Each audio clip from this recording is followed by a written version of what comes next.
O que o Senhor pede de ti?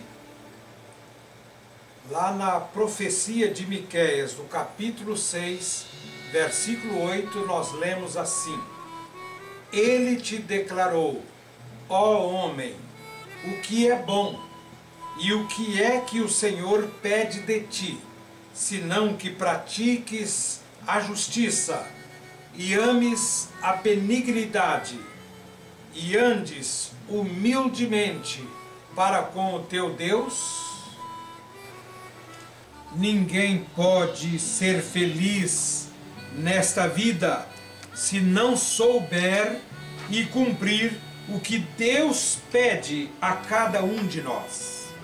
Esta a razão por que o apóstolo Paulo escreveu aos irmãos em Éfeso: por isso, não sejais insensatos, mas entendei qual seja a vontade do Senhor.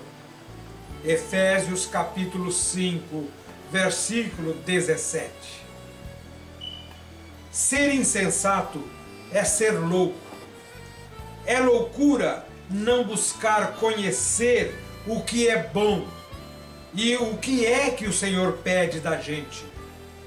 É pela oração e pela dedicação ao Senhor que poderemos descobrir qual seja a sua vontade para nós. Na passagem bíblica que citamos no início, o profeta Miqueias sintetizou os pedidos do Senhor para a nossa vida. Primeiro, que pratiquemos a justiça. É a primeira coisa que Deus pede de nós.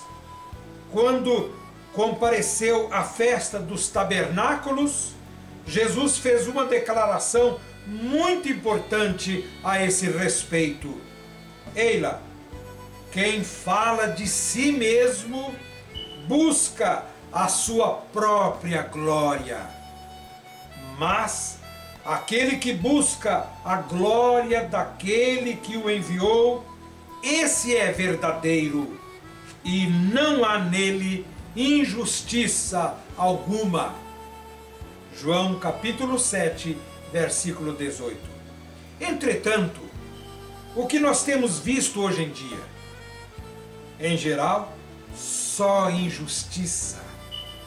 No dizer do apóstolo Paulo, em sua carta aos Romanos, há uma declaração a esse respeito, ou seja, porque do céu se manifesta a ira de Deus sobre toda a impiedade e injustiça dos homens que detêm a verdade em injustiça. Romanos capítulo 1, versículo 18. Segundo, que ames a benignidade. Essa segunda referência que Paulo lembra ao homem que Deus declarou que é bom e que é necessário ao homem conhecer. Que ames a benignidade.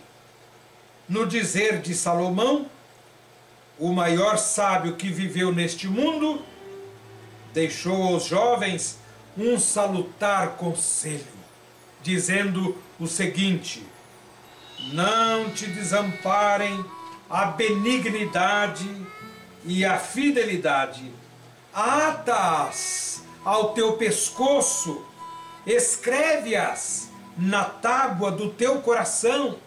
Provérbios capítulo 3, versículo 3.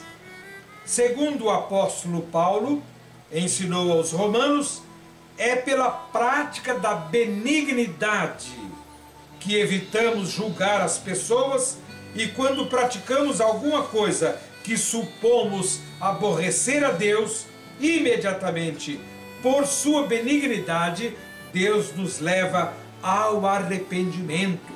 Romanos 2,4.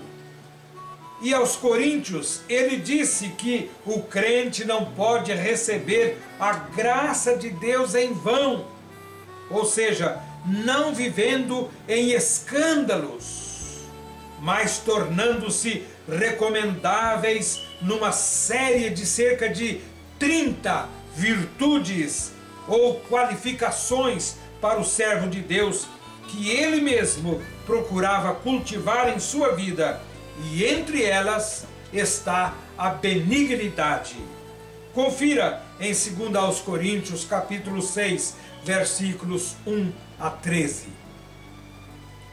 E finalmente, que andes humildemente com o teu Deus.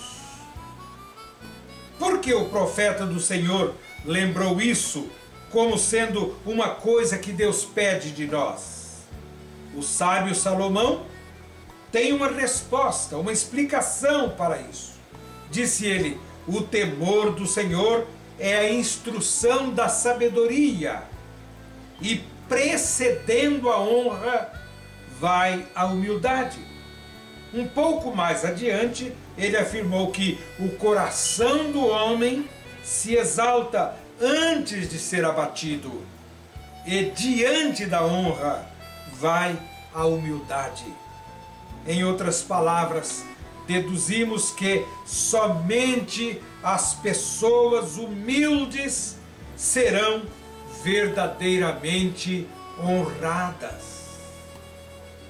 Não havendo humildade, não haverá honra, em hipótese alguma, para ninguém. Mas é conveniente que reconheçamos que ser humilde perante as pessoas que nos cercam é relativamente fácil. Mas não é fácil ser humilde diante do Senhor Deus.